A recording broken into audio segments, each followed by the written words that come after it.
Well, joining us now from our Cape Town studio to discuss the All Africa Business Leadership Awards is Rob Stokes, CEO of Quirk. Rob, good morning, and thank you so much for making the time to join us. Now, you're one of the leaders last year that was recognized and walked away with the prize of Young Business Leader category for Southern Africa.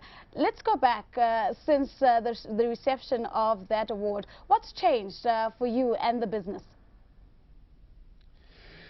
Look, I think in the grand scheme of things, if I'm honest, not a huge amount, but it's very rewarding to be recognized after 15 years of hard labor, as I would call it.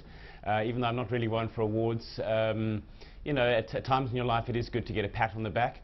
And it certainly had an impact on our business, just from a recognition and a brand awareness perspective. I think in some respects certain people might take us a bit more seriously now. Rob, David Williams here with Nozipa. What is Quirk? What does it do, and where does it come from, and how big is it? Quirk is a marketing agency. We were really started as a digital marketing agency, but have grown far beyond that in the last few years. We started in March of '99, and really our role is to help brands in a digital world connect with their customers and their consumers, and ultimately achieve a return on investment on their marketing spend. Rob, if you could just give us some insight in terms of what young business leaders should be thinking about to make them eligible to win awards and recognition of this nature. What is it that you felt, that you believe has differentiated you from the pack? I think possibly our focus on people within our business. As a marketing agency, you are 100% a people agency. Your assets are in the brains of the people who walk in and out of your door every day.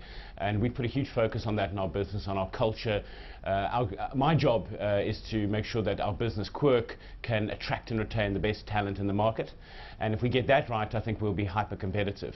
And I think we have, to a large extent. I mean, you never get it perfect, but we've got great people. They enjoy working there. And I also think just building a good business based on good fundamentals. A lot of people try and create a business for the sake of exiting it, and I don't think that really works. I think businesses are built slowly and organically. Of course, there's some exceptions, but we're not Instagram. And by applying these fundamentals and not rushing things, you build a business that's solid, and I think that's a business that's built to last.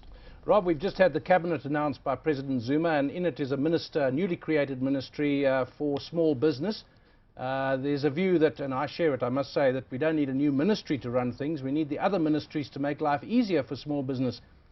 Do you think it's going to make any difference? Do you think life is tough for young entrepreneurs, or do you find that the bureaucracy can be cut away if you know what you're doing?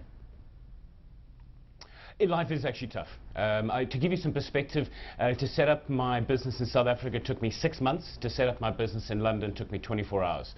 And look, that's largely because in South Africa I filled in the forms with a blue pen and they sent them back. But nevertheless, that kind of stuff just doesn't need to happen. It should all be happening online. And I agree with you in principle, you shouldn't need a new ministry, but if that's what it takes, at the end of the day, small businesses are the engine of the economy, in my opinion. They're the growth engine, they're the employment engine. We have to get it right. If we're going to achieve the growth that we need to foster the jobs we need, we have to be encouraging small business. But I do fear a consistent stream of lip service, if I'm honest. And I think government needs to do more to get out of the way of the entrepreneurs.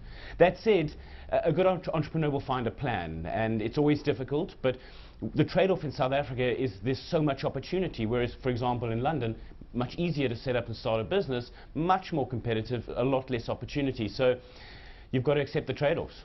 A very quick one, Rob, before we let you go. As Lindiwe Zulu, who's the new minister for this small business enterprise, heads into her first day at work today, top of her list, what would you suggest she focus on? Ooh, that's a difficult one. Look, access to funding is quite a key challenge. Ease of employment, and then unemployment, as it were. Our system does not make it easy to employ labour. It needs to be much more flexible. There's too many hoops that we have to jump through if an employee is not good enough. And I understand certain societal needs in terms of growing certain parts of our economy that frankly haven't benefited in the past. And that I accept as a South African. But beyond that, we need a more flexible labour market if we're going to grow as fast as we should be.